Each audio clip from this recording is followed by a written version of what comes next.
Bom, antes da gente prosseguir nos comentários da prova, que o resultado do M2 foi muito bacana, gente. Vocês recebem da plataforma o feedback da prova, não recebem? Sim, Neide, a gente tem a nota lá para nós. Pois é, os comentários das questões abertas também, vocês recebem, não recebem? Sim, acho que dá para olhar pelo computador. Ah, sim. Porque eu fui colocando, por exemplo, se era pontuação, o que estava faltando, se era repetição de palavra, o que era, eu fui tentando colocar por questão corrigida. Por isso que eu estou perguntando se vocês têm o feedback. Porque fica mais fácil. Claro que aqui eu vou falar de uma maneira geral das questões, mas vocês conseguem ter uma noção mais específica, né? Dentro daquilo ali. Uma outra coisa que eu preciso saber, eu estou até com um caderninho aqui para poder me ajudar a pontuar, é o seguinte. Eu acho que no caso do M2, quase todo mundo apresentou os trabalhos. Mas ficaram, não sei se 2 ou 3 grupos das 3 turmas para apresentar. Estou certo ou estou errada? Tem gente que não apresentou, certo? Isso, Neide, tá certo. Então, por que eu estou frisando isso?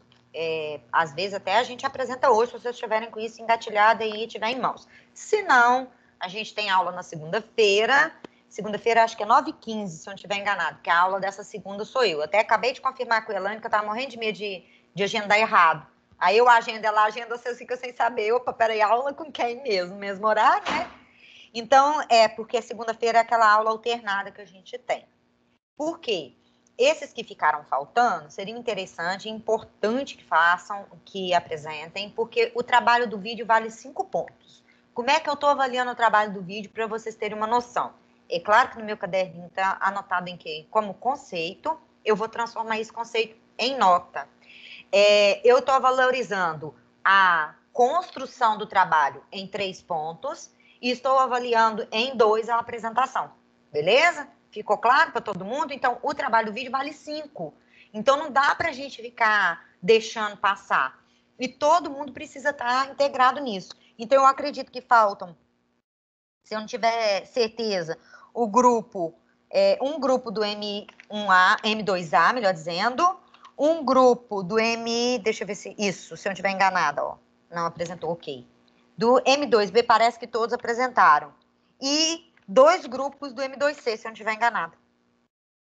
Se tiverem apresentado, se eu não estiver enganado, são esses 3. Se caso tiver mais algum, eu preciso que vocês me enviem para eu poder pontuar também, tá? Para eu pontuar o trabalho de vocês e fechando minhas atividades também.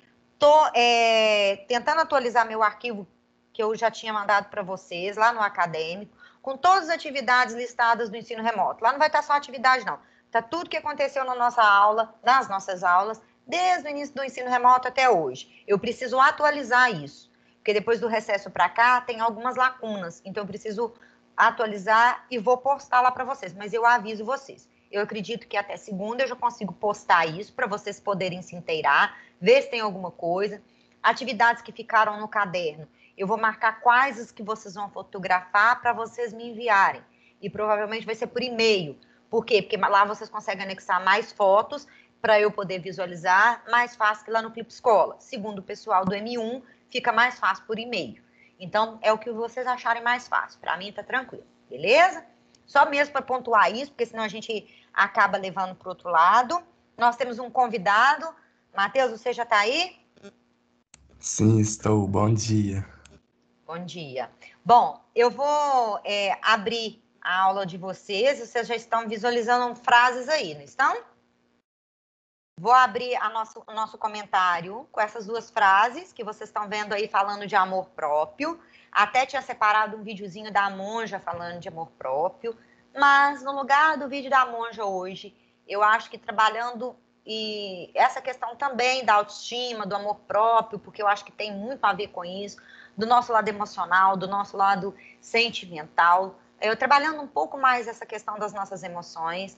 Eu tenho um vídeo para mostrar para vocês hoje, que é de uma amiga do Matheus. Eu não sei nem se ele conhece ela ao vivo e a cores, mas Já virou amiga, né, Matheus? Não, ainda Eu não. acho que não tem jeito de não ser diante daquilo que ela coloca ali. E é um vídeo direcionado para vocês. Então, como ele é para vocês, eu não posso deixar passá-lo em branco. Né? Eu acho que é obrigação nossa, né, Matheus? Deixá-los a par do que está rolando e está acontecendo por aí. Bom, então, para abrir, vamos falar de amor próprio. Transformar-se em entender que solidão não se cura com o amor dos outros, se cura com o amor próprio. A gente tem um conflito muito grande com essa palavra solidão. A gente não quer viver na solidão, mas a solidão ela é necessária. A solidão é aquele momento, aquele tempo que a gente tira para nós mesmos e aí a gente põe na balança o que nós queremos, o que nós não queremos. É aquele momento que nos obriga a olhar para dentro de nós. E nós falamos agora na aula do AVI, eu acho que esse momento de isolamento, de pandemia, como uma das meninas colocou muito bem lá, ele nos atirou nesse conflito conosco mesmo, porque a rotina faz com que a gente esqueça os nossos conflitos, as nossas emoções, ou seja, a gente vai deixando a gente de lado, né? E vai levando, vai tocando. Como diz o Zeca Pagodinho, deixa a vida me levar. Só que diante dessa situação em que a gente está inserido, a solidão veio à tona, e aí os nossos conflitos de autoestima, de amor próprio, ou de alto amor, como muitos autores, né, modernos aí, até de autoajuda, têm utilizado bastante, entram em xeque. E aí eu começo a pensar, será que há amor próprio? Será que eu tenho amor próprio suficiente para lidar com a minha própria solidão e prosseguir? Como trabalhar isso em mim? E aí, do outro lado, vocês têm um outro post que eu acho bacana, a frase que ele traz aí, que também tem a ver com amor próprio. Às vezes, o coração não precisa de um novo amor, novos amigos, novas festas, novas paixões. Não precisa de novas ocupações para esquecer a dor. Ele só precisa de descanso, de silêncio. Ficar um tempo quieto e em paz. A solidão que está sentada na outra, tá certo? Às vezes, a gente acha que o vazio é falta de alguém. A falta, na verdade, é de amor próprio. Então, que vocês possam sempre trabalhar com esse auto-amor, com esse amor próprio. Porque primeiro eu preciso aprender a gostar de mim, para depois eu gostar do outro.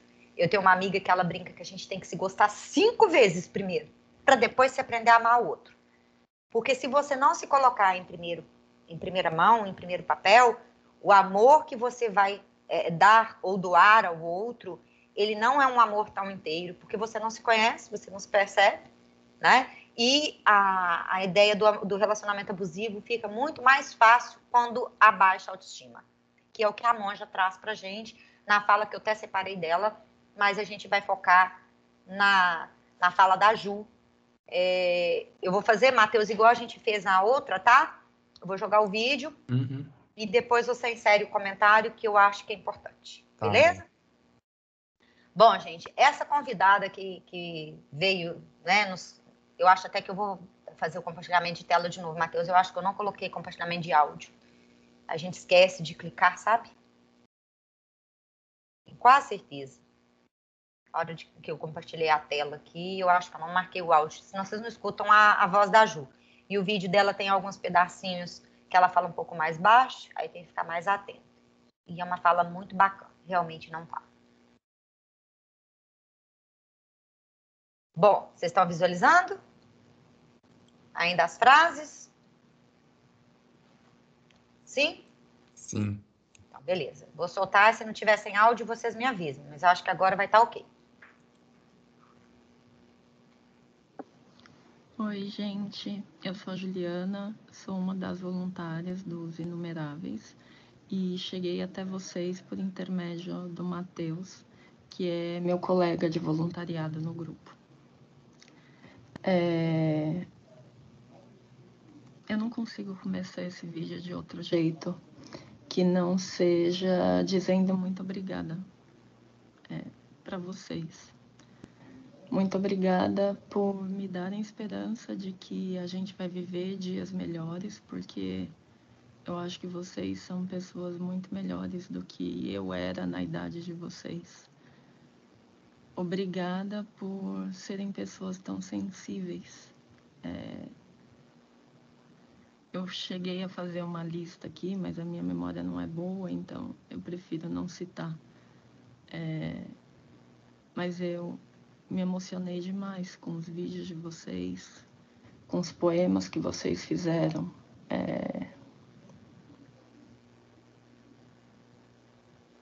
E eu não conhecia nenhuma daquelas pessoas, assim como eu não conheço nenhum de vocês.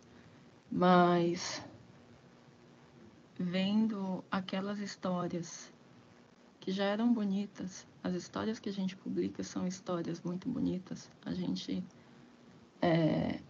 produz tudo com muito carinho. E vocês conseguiram deixar uma narrativa que já era bonita, ainda mais bonita.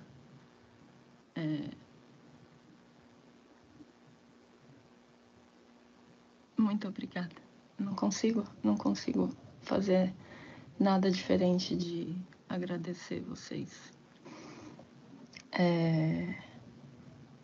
E quando eu comentei com o Matheus o quanto eu fiquei impressionada com esse trabalho, ele me pediu para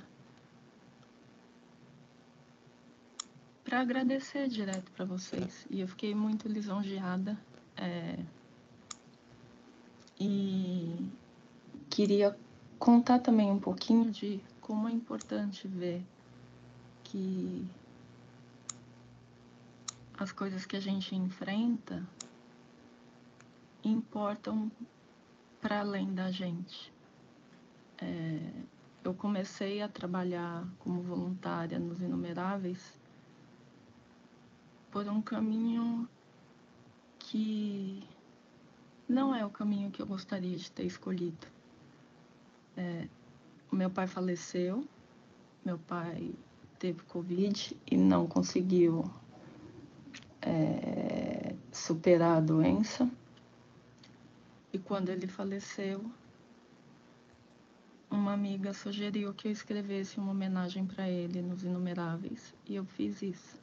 E quando a homenagem foi publicada, o beijo de despedida que eu queria ter dado nele e eu não consegui dar, de alguma maneira foi dado. Uma maneira diferente, uma maneira que eu não imaginei que fosse possível, mas esse beijo foi dado. A minha despedida do meu pai foi muito diferente, porque a gente estava longe. Eu me casei, e quando eu me casei, eu morava em São Paulo, meu pai morava em Barueri, que é uma cidade que fica a 30 quilômetros de São Paulo, então a gente se via sempre, no mínimo uma vez por semana. Mas aí eu me casei em fevereiro e vim embora para São Francisco, nos Estados Unidos. E aí quando eu estava aqui, a gente conversava por telefone, eu estava me acostumando com essa ideia, mas pouco mais de um mês depois da minha mudança, ele adoeceu e foi internado. Ele ficou 50 dias na UTI. Eu acho que não teria sido muito diferente se eu tivesse sido em São Paulo, se eu tivesse em São Paulo quando ele adoeceu, porque a distância é uma das marcas das despedidas desse nosso tempo. Mas mesmo assim, tá tão longe fisicamente, é uma novidade para mim. Não é a primeira vez que eu passo por um processo de despedida, mas esse tem sido muito diferente. E entre as diferenças, os Inumeráveis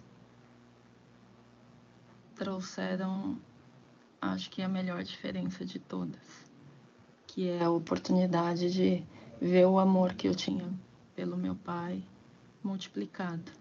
E multiplicado não só porque muita gente tem a chance de conhecer um pouquinho do meu pai, mas multiplicado porque quando eu resolvi me tornar voluntária, eu posso contribuir para que outras pessoas tenham uma despedida mais amorosa, mais quentinha, apesar dos dias áridos que a gente enfrenta. Eu vou ler aqui para vocês a despedida que eu escrevi para o meu pai, a homenagem para ele que está publicada nos Inumeráveis e que deu início ao meu trabalho no grupo.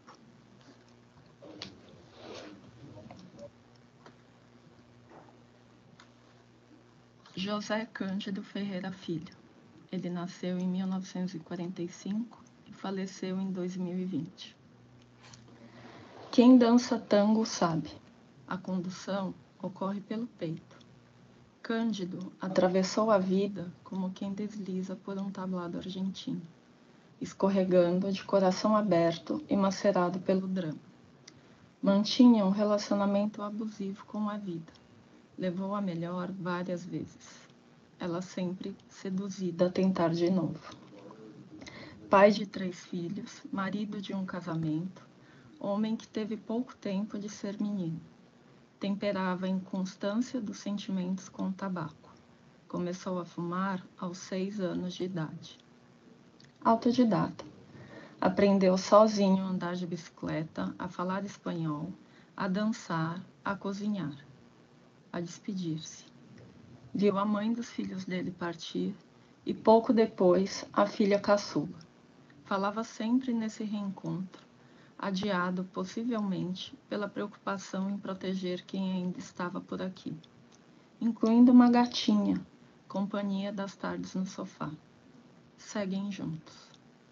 Na última vez em que viu a filha, numa chamada de vídeo improvisada pela médica na UTI do SUS, sorriu quando escutou que era amado. Afastou com a língua o tubo do ventilador para estalar um beijo. Não tem mais sapato duro atrapalhando o baile. José nasceu em Rancharia, São Paulo, e faleceu em Barueri, também em São Paulo, aos 75 anos, vítima do novo coronavírus. É isso. Esse é um pouquinho do meu pai, que eu compartilho com vocês. Um pouquinho da minha história, mas o mais importante desse vídeo é o meu muito obrigada a vocês e a escola de vocês que dá oportunidade para esse tipo de reflexão. Meu beijo mais carinhoso para vocês. Matheus? Acho que antes eu vou passar a palavra para os alunos para ver quem vai querer comentar, que eu vi que está chegando alguns comentários pelo chat. Uhum. Alguém quer falar por aqui, por áudio, por texto? É importante que eles também situem, né, o que eles sentem, porque ninguém imaginava isso, essa repercussão, né? Não. Alguns inscritos tem aí, mas eu queria que eles falassem Eu também. É também. importante ouvir a voz de Neide, vocês. Oi, pode falar. Neide, pode falar? Pode. Toda vez que algum professor pede para publicar alguma coisa no Instagram da escola ou alguma coisa que a gente faz, a gente nunca espera que tenha uma grande repercussão, né? Porque Sim. a nossa cidade, apesar de consideravelmente grande, ainda é muito pequena comparada com outras. Sim. Então, eu até falei no chat, eu fiquei muito emocionada desde o início que a moça começou a falar. E quando ela leu o texto sobre o pai dela, eu fiquei ainda mais emocionada, porque, assim, é que nem quando, se eu não me engano, ano retrasado, uma moça foi lá no Integral agradecer por uma doação da maratona, se eu não me engano. E é muito, muito tocante quando a gente faz alguma coisa com a escola e isso chega em outras pessoas. Então eu acho que foi isso que eu senti, sabe? Ouvindo o relato dela. Muita gratidão à escola por dar essa oportunidade pra gente e que a gente possa sempre aproveitar, né? Porque a gente nunca imagina a mudança que a gente pode estar fazendo na vida de outra pessoa e como a gente pode estar tocando essa pessoa de uma forma pessoal. E eu achei muito legal que ela tenha gostado dos nossos vídeos e eu fiquei muito emocionada, eu gostei de verdade. Que bom. Mais alguém, gente?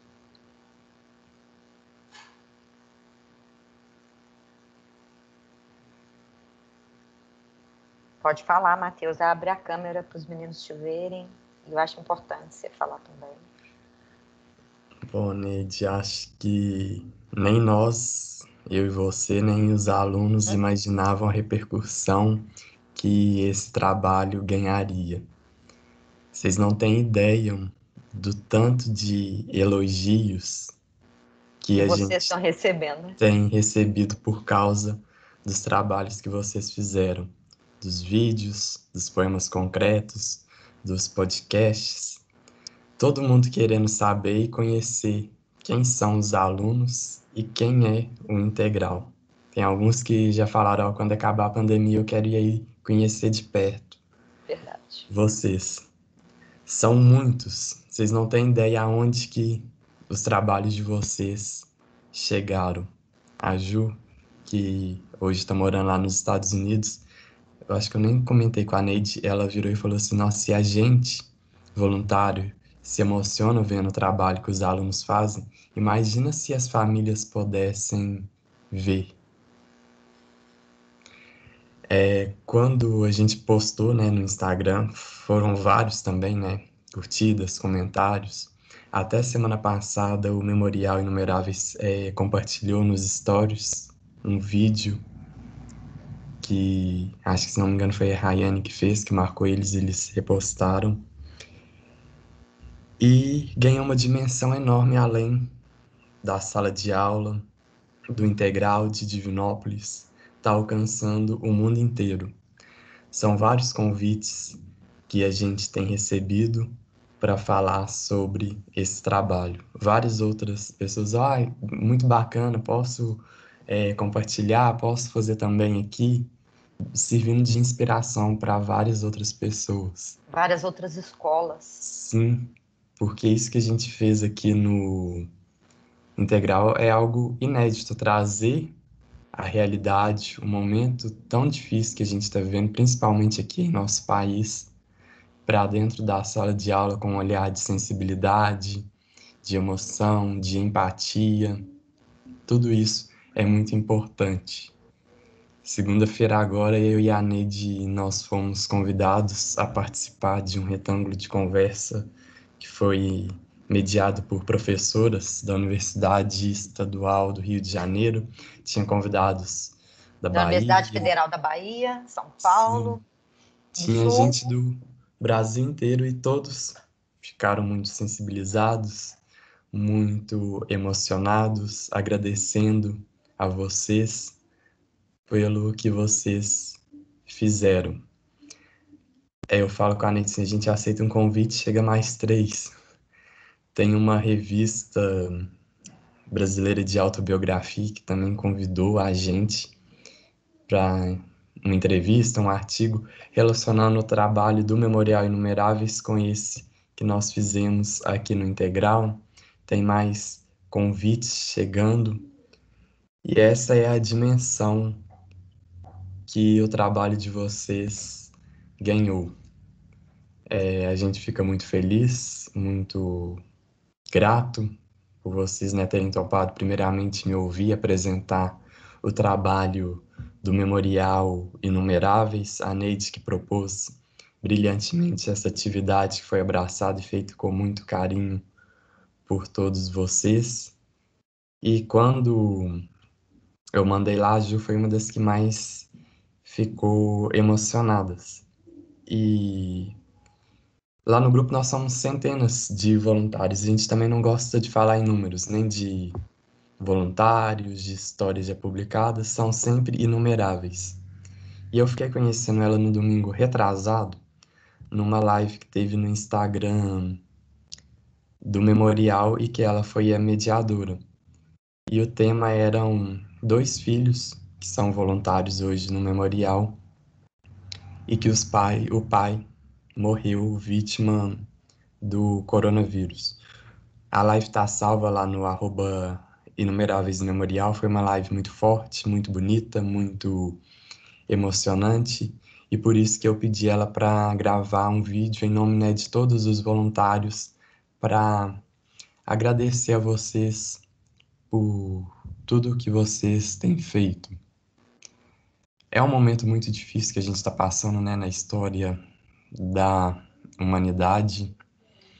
Eu falo isso, não é fácil, principalmente para nós que somos voluntários. Nós lá temos várias equipes, Eu estou numa equipe que entra em contato direto com os familiares, com os amigos para entrevistar.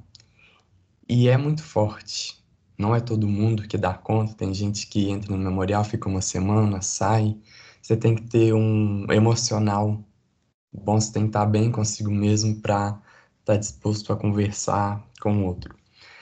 A gente ouve muitos relatos fortes, difíceis, principalmente quando eles falam sobre o velório, sobre o sepultamento.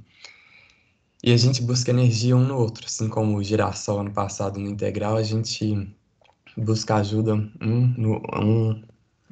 uns nos outros entre os voluntários. Que às vezes tem relatos que eu recebo aqui que nem eu consigo responder de tão forte que é.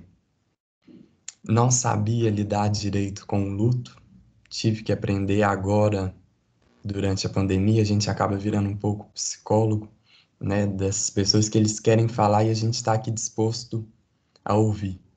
Eles mandam muitas fotos, relatos, histórias, e eu falo, no seu tempo, quando você se sentir confortável, quando você quiser falar, pode ser por texto, por áudio, no horário que der. Às vezes já teve voluntário que mandou aqui mensagem 11h30 da noite, eu falei assim, não tem problema, pode mandar, que eu tô aqui disposto a ouvir, te ajudar, e a gente escreveu um tributo muito bonito para o seu ente querido. Então a mensagem que eu queria trazer para vocês é esse retorno da dimensão que o trabalho de vocês ganharam, está alcançando o mundo inteiro, emocionando a todos. E a eterna gratidão por tudo isso que vocês têm feito. Que eu acho que quando tudo isso passar lá na frente, quando vocês estiverem na faculdade, vocês vão lembrar que lá no longínquo ano de 2020, no meio de uma pandemia, quando o Integral virou uma escola online, eu acho que vocês vão lembrar muito dessa, eu diria que era Integral Discute, mas dessa oficina de ideias da Neide, quando vocês tiveram a oportunidade de conhecer histórias de pessoas que às vezes um dia vocês nem imaginariam que vocês fossem conhecer através de palavras, de textos, e ressignificar isso de uma forma tão poética, através dos poemas, dos textos, dos vídeos. E o resultado ficou muito bacana, muito emocionante, muito gratificante. Meu eterno agradecimento, gratidão a todos, e é isso. Pois é, Matheus, você está convidado a assistir a aula de segunda, que quem não apresentou hoje, apresenta segunda. Eu acredito que são 3 grupos. Se tiver mais algum, eu peço para me enviar os vídeos, tá, gente? Para a gente organizar, colocar na tela, ficar mais fácil, né, Matheus? E eu acho que não valeu demais vocês terem topado o desafio, porque é um desafio, né, Matheus? Trabalhar outros talentos. E, assim, o resultado e essa repercussão, nenhum de nós imaginava. Não. Mas muita gratidão por tudo isso, porque eu acho que é um trabalho literalmente de equipe. Sim. Começa no Matheus, que é a ponte com inumeráveis, perpassa a ideia de ter ressignificado isso a partir de outro olhar, e o que vocês fizeram, que não tem como dimensionar. Não. É olhar para a dimensão que isso tudo está ganhando e pensar, tem sentido porque fez vocês sentirem algo. É isso que eu acho que vale a pena, tá? A educação vale a pena quando ela perpassa isso. Pelo menos é o meu olhar em cima disso. Foi o que eu falei no retângulo de conversa que a gente teve presente na segunda-feira.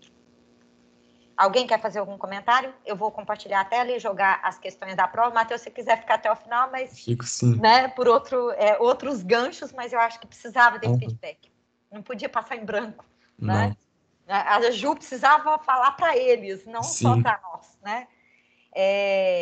Alguém quer comentar? Gostaria de ouvir vocês, é importante.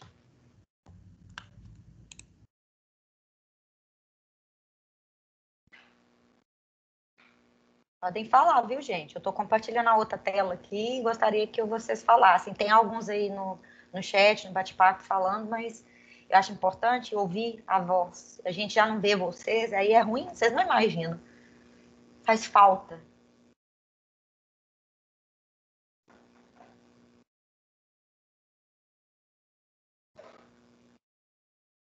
Eu vou colocar o número aqui no bate-papo para vocês poderem enviar o vídeo, tá? Que alguns estão me pedindo aí. O número do WhatsApp. E aí, na segunda-feira, quem não apresentou, apresenta. Eu acredito que vocês já estão com isso tudo pronto, porque vocês já fizeram. Vocês já estão vendo na minha tela com a prova? Tá, Matheus? Confirma aí para mim. A turma do M2 é sempre muito caladinha. Sim. Eles falam mais por escrito do que ao vivo e a cores, sabe? Aham. E me faz falta, viu? Ou se faz. Vamos lá? Nós paramos na reinvenção da vírgula, não foi isso? Confirma para mim se foi isso mesmo. Falamos até essa questão do quando e do enquanto. Aí íamos falar sobre essa aqui do Machado de Assis. Certo? Confirmem para mim, para ver se eu não estou falando uma coisa sem nexo, né? Sem nada a ver. Foi isso mesmo. Beleza. Bom, esse texto, como é Machado de Assis, né? Ele tem um vocabulário um pouquinho elevado. Deixa a gente meio, né, inseguro. Machado de Assis, ele é chamado de o bruxo de Cosme Velho, que é referência aí no texto, colocado inclusive entre aspas. Essa expressão por quê? Porque ele tem um apuro com a linguagem, uma maneira de usar a linguagem própria. E lembrar que ele é um escritor do final do século XIX, onde se cobrava do escritor, do poeta, né, do literato, que usasse todo tipo de flexão mais apurada da língua, inclusive a pontuação, né? E aí a gente tem uma maneira de olhar tanto a questão da palavra espeta, que ali tem outro papel, né?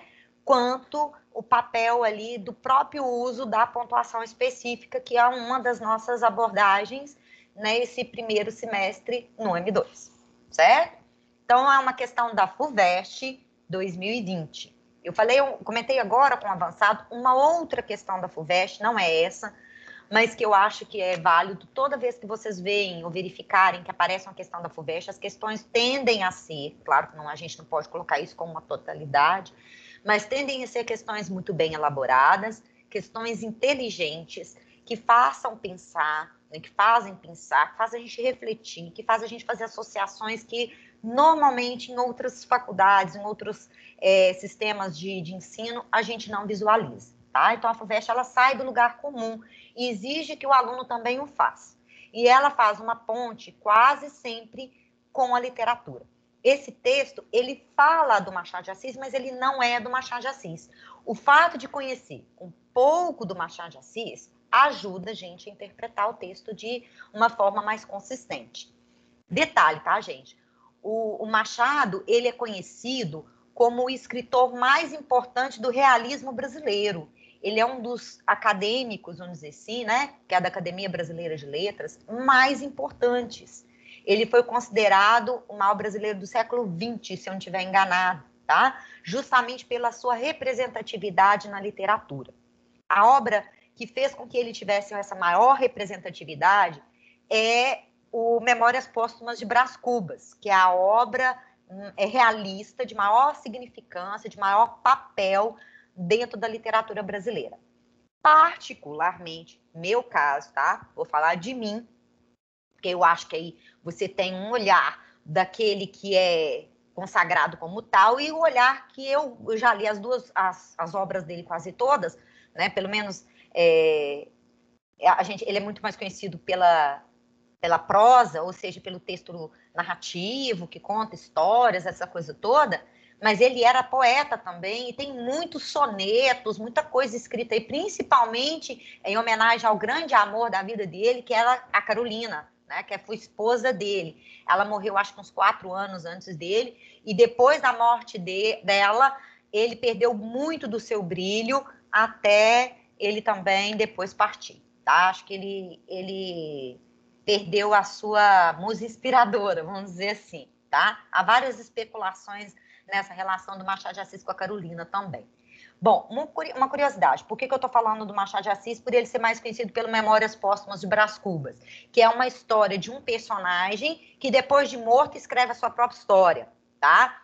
E mesmo ele sendo conhecido mais pelo Brás Cubas, a obra que eu mais gosto do Machado de Assis é Dom Casmurro. Por que eu gosto mais de Dom Casmurro? Dom Casmurro é considerado uma obra de transição, ela é em parte romântica, em parte realista. Vocês estão estudando literatura com Juvenal, eu acho que realismo, naturalismo, vocês vão ver mais para frente um pouquinho, acho que no M3, se eu não estiver enganada, mas dá para vocês terem uma ideia da dimensão do que eu estou falando quando a gente diz que o realismo vai focar a realidade, aquilo que estava acontecendo. Então, vai falar muito da literatura dos costumes, da sociedade do final do século XIX, início do século XX, né, de uma sociedade inserida dentro da Revolução Industrial. Então, tem muita coisa na obra do Machado de Assis que é extremamente atual. Então, você pega uma obra que foi publicada lá em 1902, 1903, por aí, e você olha e fala, mas peraí, isso é a cara de 2019, 2020, por aí vai, né? Por quê? Porque ela retrata, de alguma forma, a sociedade que nós vivemos ainda hoje. A sociedade, infelizmente, ela não evoluiu consideravelmente como poderia, e é o que o Machado de Assis, né, mostra muito bem nas suas obras. O Dom Casmurro, para quem não leu e deveria ler, porque eu acho que todo mundo deveria ler Dom Casmurro. Quem pega Machado de Assis para ler vai encontrar um desafio primeiro, a linguagem. A linguagem de Machado de Assis não é uma linguagem acessível, uma linguagem fácil. Ele vai usar um vocabulário extremamente erudito, ele vai usar uma pontuação extremamente formal, então ele vai usar a norma culta nas suas construções quase que de uma maneira contínua, tá? Porque era cobrado do escritor na época dele. Então, tem um retrato do seu tempo, inclusive para o próprio autor, refletido ali. Em Dom Casmurro, ele coloca o leitor em xeque. E ele joga nas mãos do leitor a fatídica pergunta: Capitu traiu ou não Pentinho? Ele não afirma em momento algum que Capitu é a traidora. Então, acho que é por isso que eu gosto do livro. Ele joga essa resposta nas mãos de quem está lendo. Então, dependendo da forma como você lê, a primeira vez que eu li o livro, eu podia jurar que Capitu tinha traído Bentinho. Aliás, como não? Só que a gente esquece que quem conta a história é o suposto marido traído. Por que suposto? Porque ninguém tem certeza se ele de fato foi traído por ela. Então, ao longo da estrutura da narrativa, você percebe ali um julgamento de uma sociedade. E aí você tem um rótulo para o papel da mulher. A mulher tinha que ser submissa, ela devia ficar sempre num papel subalterno em relação ao homem. Então, tem uma série de valores que a gente vai percebendo inseridos de uma maneira bastante implícita na obra do Machado de Assis. Ele está mostrando essa sociedade machista, preconceituosa, que julga o outro sem ter certeza, que condena o outro sem saber se realmente faz sentido, né? E mesmo se ela tivesse traído, será que ela não estava representando alguma situação específica? E aí por aí vai, tá? Então, há muitas situações. No primeiro ano que eu trabalhei como professora de fato, eu ainda não tinha me formado, e eu joguei para os meus alunos mais ou menos faixa etária de vocês, primeiro ano, segundo ano do ensino médio. Era um dos livros que a escola tinha imposto para os alunos lerem, não era uma coisa que a professora escolhia, era a escola que determinava quais eram os livros, tá, que os alunos deveriam ler durante o ano. E eu, como professora de português, literatura e redação, que eu dava as 3 disciplinas para essa turma, eu tinha que trabalhar Dom Casmurro. Aí eu falei, não, eu não vou deixar passar essa obra em branco. Então eu propus uma coisa meio audaciosa, semelhante ao que eu fiz com vocês, com os vídeos dos Inumeráveis. Eu lancei um desafio para as minhas turmas, que eles deveriam fazer um júri simulado em cima de Dom Casmurro. Que eles tinham um mês para ler a obra, e depois da leitura nós íamos fazer um debate em sala de aula, e eu queria os 2 júris. Como o Integral Discute faz com vocês em alguns temas aí recorrentes da nossa sociedade contemporânea, eu joguei para o Dom Casmurro. A parte da turma que acreditava que Capitu tivesse traindo Bentinha sentado de um lado, e a parte que acreditava que não, do outro lado. E eu ia simplesmente mediar o debate. E que eles pesquisassem, que eles refletissem sobre os papéis, por que eles achavam que tinha traído, por que eles achavam que não tinha traído, qual era o caminho, né, para interpretar a obra que eles tinham seguido. E os meus alunos, gente, foram como vocês, muito além das minhas expectativas ou daquilo que eu imaginei como resultado para o trabalho. Eles pesquisaram os nomes, Capitu, que é a abreviatura de capitulação. Capitulação significa traição, que ao colocar o nome de Capitu para a personagem que é Capitolina, né, que é o nome dela, que é o nome mais horroroso, como é que pode achar um nome assim, né, para uma pessoa, e ela é descrita como uma mulher belíssima, extremamente enigmática, que é intencional, né? Por que ela é enigmática? Que é por isso que dá esse duplo olhar, a mulher como dissimulada, por aí vai. O Machado, ele constrói essas esses personagens para deixar isso nas mãos do leitor. Foi um debate, gente, que a minha aula era o finalzinho de um horário, era um final de uma sexta-feira, bateu o sinal e a gente estava na quadra da escola, sentado todo mundo no chão, debatendo livro, um de um lado, outro do outro. Aí o diretor subiu e falou: o que aconteceu com a turma do segundo ano que não desce de jeito nenhum? Chegou lá, estava todo mundo acaloradamente debatendo o livro, nós não ouvimos o sinal tinha batido e a gente não tinha visto, nem escutado, nem percebido, não tinha acordado para ele. E o diretor também tinha lido o livro, porque o filho dele era da turma, e aí ele entrou no debate. Nós chegamos assim, era uma aula que deveria ter terminado ao 12:30, a 1h10 nós estávamos lá sem conseguir fechar. Foi muito gratificante, assim como os trabalhos de vocês. Foi uma experiência de sala de aula que eu cheguei para o meu professor na faculdade, porque eu estava ali ainda na faculdade inserida, falei: olha, se dar aula foi isso, eu quero dar aula para o resto da minha vida. Eu achei o que eu quero fazer, porque fez bem para a alma, assim como que vocês fizeram nos vídeos. Então, além de qualquer outra coisa, né? Eu sei que a nossa aula está no final, mas eu acho que a gente precisa desses feedbacks para vocês, porque o ensino remoto a gente não vê vocês. Eu sinto falta de olhar nos olhos de vocês, eu sinto falta da presença de vocês, da energia que vocês carregam, que eu brinco que isso é que me realimenta, que me reabastece, que trabalhar com adolescente é fazer com que a gente esteja renovado a cada dia pela alegria que vocês carregam e que você, sem perceber, distribui. Não tem jeito de carregar alegria e não distribuir alegria. Da mesma forma, quando a gente está triste, a gente precisa dividir, porque senão fica pesado demais, tá? Eu vou comentar só essa questão com vocês, não se preocupem, tá? Nós estamos dentro do prazo. Na segunda-feira, quem não tiver apresentado, por favor, mandei o número do WhatsApp aí, me manda o vídeo no WhatsApp para eu poder salvar e a gente ganhar tempo aqui. Mas se não conseguir, eu compartilho para vocês fazerem compartilhamento de tela, isso é o de menos, e a gente fazer aí o fechamento desse trabalho, que foi muito surpreendente, muito rico, e eu tenho muito a agradecer a vocês. Então, eu vou ler a questão e depois eu retomo no texto e a gente fecha com ela, tá? Leia o texto para responder as questões a seguir. Qual o sentido da palavra espeta destacada no texto e qual o efeito que ela produz? E a letra B, explica o significado no texto da expressão cortando as asas antes do voo. Muita gente com resposta bacana, teve respostas espetaculares na prova, tá? Não é jogando confete, vocês são bons nisso. A reinvenção da vírgula. No começo de 1902, Machado de Assis ficou desesperado por causa de um erro de revisão no prefácio da segunda edição de suas poesias completas. Dizem que chegou a se ajoelhar aos pés de Gamier, implorando para que o editor tirasse o livro de circulação. O aristocrático e impoluto Machado, quem diria? Mas a gralha era a mesma feia. O tipógrafo trocou o E por A na palavra cegara. Então, vocês já perceberam o que vira, né? De cegara vira cagara, né? O revisor deixou passar. E vocês imaginem no que deu. É claro que a interpretação é outra. Imagina para Machado de Assis, que era o apuro da própria linguagem. No nosso caso, o erro não foi nada demais, nem menos. Foi, para falar a verdade, apenas um acréscimo besta de pontuação, talvez dispensável, ainda que de modo algum incorreto. Vai o revisor, fiel à ortodoxia da gramática. O que é uma coisa ortodoxa? É uma coisa rígida, cheia de regrinha. Ortodoxia da gramática normativa e espeta, enfia, coloca, exagera 2 vírgulas para isolar uma adjunta adverbial deslocado. Lembra que nós falamos que o adjunto adverbial, quando vem deslocado, ele deve ser isolado por vírgula? Coisa de pouca monta, diria alguém, mas suficiente para um autor sair bradando aos 4 ventos que lhe roubaram o ritmo da sentença.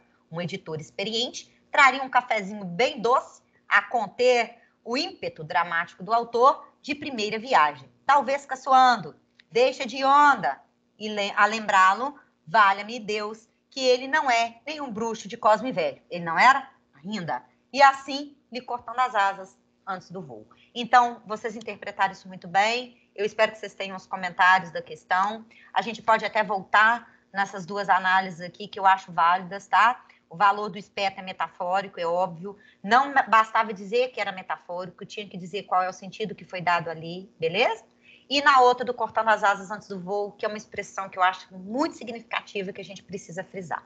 Na segunda-feira a gente dá continuidade, comentando essas questões, e eu espero que os grupos que estão faltando apresentem o trabalho. Um excelente final de semana para vocês, se cuidem. Eu espero que para vocês também o trabalho com inumeráveis signifique mais do que o que aparentemente era só uma atividade de sala de aula, comum, corriqueira, como tantas outras que a gente possa fazer. Valeu demais. E eu acho que é esse tipo de coisa que faz a educação valer a pena. Valeu demais, viu, galera? Abraço para todos. Muito obrigado, Neide. Eu que agradeço. Vocês É fazem muito ter bom ser sentido. seu aluno. Obrigado realmente por tudo. Você é ótimo no seu trabalho, também não só na parte de explicar a matéria, mas de ajudar na nossa formação como pessoas. Te garanto que muita gente daqui vai olhar para trás por vários anos por vir e lembrar de você, de como você nos fez crescer. Muito obrigado, viu? Eu que agradeço, viu, João Manuel? Valeu demais, gente. Todos esses Bom para depoimentos, você, Neide. para vocês também. E mais, o que vale na vida da gente é aquilo que a gente faz para modificar e para ajudar o outro a ser melhor.